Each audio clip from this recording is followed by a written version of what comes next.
அனைவருக்கும் வணக்கம். நான் உங்கள் டைகர் மணிமுருகன். நாம் இன்னைக்கு பார்க்க போகிற மூவி ரிவ்யூ பைசன் காலமாறன். தீபாவளிக்கு ரிலீஸ் ஆன இந்த படத்தை மாரி செல்வராஜ் இயக்கியிருக்காரு. பைசன் காலமாறன் எப்படி இருக்கு என்ன அப்படிங்கிறத இந்த ரிவ்யூவில் பார்க்கலாம். ஸோ வாங்க ரிவ்யூக்குள்ளே போகலாம்.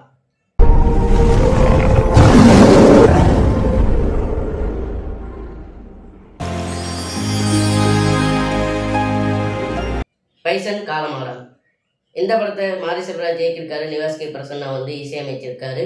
எழில் ஒளிப்பதிவு பண்ணியிருக்காரு. இந்த படத்தோட கதை என்ன அப்படின்னு பார்த்தீங்கன்னா, மனத்தி கணேசன் அப்படிங்கிற ஒரு கபடி வீரரோட ஒரு ஒரிஜினல் ஸ்டோரி தான் இந்த படமாக மாரி செல்வராஜ் எடுத்திருக்காரு. அதில் அந்த ஊரில் நடந்த 2 பெரும் புள்ளிகளோட அரசியலையும் வாழ்வியலையும் இணைச்சி இந்த படத்தை மாரி செல்வராஜ் திரைக்கதையாக அமைச்சு எடுத்திருக்காரு.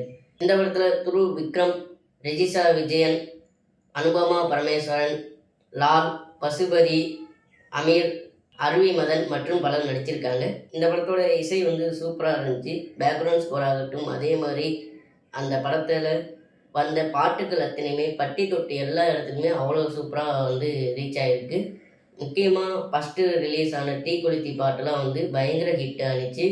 ஒரு வலியுள்ள ஒரு சாங்காக அந்த தீக்குழி தெரிஞ்சு, அதே மாதிரி ரெக்க ஒரு உணர்ச்சி பூர்வமான பாட்டாகவும், தென்னாட்டு தேசத்தில் வாழும் கூட்டம் அந்த பாட்டுமே ஒரு சூப்பர் ஹிட்டு. அதே மாதிரி காலமரான் கானம்னு ஒரு பாட்டு வந்துருந்துச்சு. சவுத் சைடில் இனிமேல் ஒரு திருவிழா நடந்தால் கண்டிப்பாக அந்த பாட்டு ஒலிக்காமல் இருக்காது. அந்தளவுக்கு அந்த காலமரான் கானம் சூப்பராகவே இருந்துச்சு. இந்த படத்தோட நிறைகள் அப்படின்னா, இந்த படத்தில் நடித்த அத்தனை பேருமே அவ்வளோ சூப்பராக நடிச்சிருக்காங்க. துரு விக்ரம்லாம் ரொம்பவுமே மெனக்கெட்டிருக்காரு. இந்த படத்துக்காக மாரி செல்வராஜ் அவர்கள் நிறையவே மெனக்கிட்டு தான் பண்ணியிருக்காரு.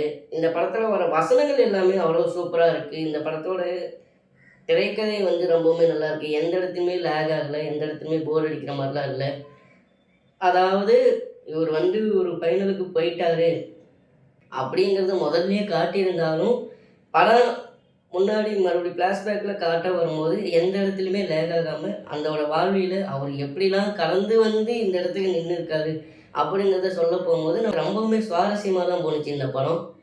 இந்த படத்தில் அமீர் ஆகட்டும், அதே மாதிரி லால் ஆகட்டும், இவங்களுக்குள்ளே மோதிக்கிற சண்டையை இவங்களோட வாழ்வியலையும் இணைச்சி தான் அந்த மனத்தி கணேசன் அவரோட நேஷ்னல் பிளேயராக ஆகி அதே மாதிரி அர்ஜுனா அவார்டு வரைக்கும் வாங்கியிருப்பார். ஸோ அவரோட வாழ்வியலையும் சேர்த்து மொத்த படமாக இந்த படத்தை கொடுத்துருக்காரு.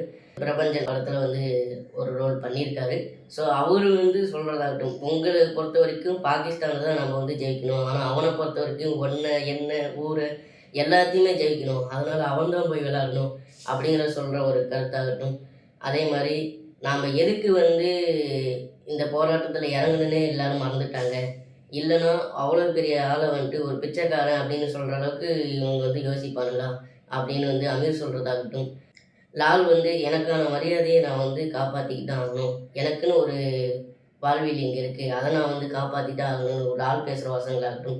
படத்தில் முழுக்க அவ்வளோ சூப்பரான வசனங்களும் அவ்வளோ பயங்கரமான நடிப்பும் ஆக்ஷனும் அவ்வளோ சூப்பராக இருக்குது. ஸோ இந்த படம் கண்டிப்பாக எல்லாரும் பார்க்க வேண்டிய ஒரு படம் தான். இந்த அமுக்கிட்டாங்க நசுக்கிட்டாங்கன்னு தான் மாரி படம் இருக்கிறாங்க அப்படிங்கிற மாதிரி சொல்லிட்டு திடீர்னு தான் மறுபடியும் இந்த படம் மேபி பிடிக்காமல் போகலாமே தவிர, மற்றபடி இந்த மாதிரி சாதி அரசியலான ஒரு கருத்தை முன் வைக்காமல் அதை எல்லாத்தையும் கலந்து கட்டி ஒரு படமாக தான் கொண்டாந்துருக்காரு இந்த படத்தை.